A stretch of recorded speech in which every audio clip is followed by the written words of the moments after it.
Godavari global university Rajahmundry engineering, agriculture, pharmacy, health sciences degree కోర్సులకు అడ్మిషన్లు జరుగుతున్నవి. పాకిస్తాన్ ని వరదలు ముంచెత్తుతున్నాయి. ఏకంగా 299 మంది చనిపోయినట్టుగా Pakistan national disaster management department announce చేసింది. ఇందులో 140 మంది పసిపిల్లలే ఉన్నట్టుగా అనౌన్స్ చేయడం ఆశ్చర్యానికి గురి చేస్తుంది. దాదాపు 900 మంది గాయపడ్డారని చెప్తుంది. 1600 నుంచి 2000 ఇళ్ళు వరకు నేలమట్టమయ్యాయి.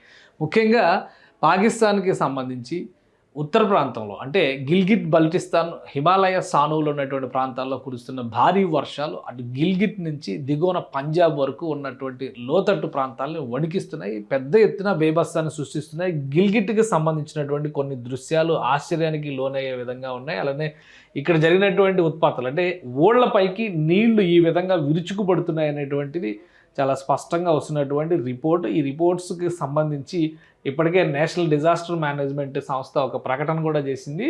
ఇక్కడ గిల్గిట్లో ఆ వంతెనల పైకి వస్తున్నటువంటి బురద నీరు అంటే కొండల పైన పడ్డటువంటి నీరు మొత్తం కూడా ఇలా ఒక ప్రవాహ రూపంలో బురదమయమైనటువంటి ప్రవాహ రూపంలో విరుచుకుపడుతుంది.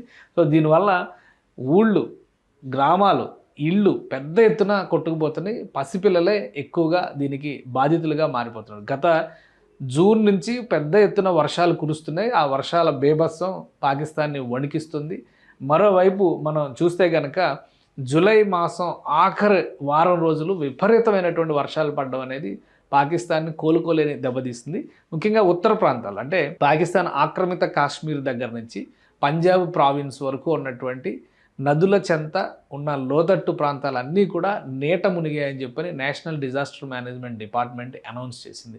సో ప్రాణ నష్టం విషయంలో కూడా పెద్ద ఎత్తున తీవ్ర నష్టాన్ని ఎదుర్కొంటుంది. 2-3 ఏళ్ల క్రితం కూడా ఇదే స్థాయిలో బేభత్సమైనటువంటి వరద ప్రవాహం పాకిస్తాన్ని ముంచెత్తింది. ఆ సమయంలో వేలాది మంది ప్రాణాలు కోల్పోయినటువంటి సందర్భం ఉంది.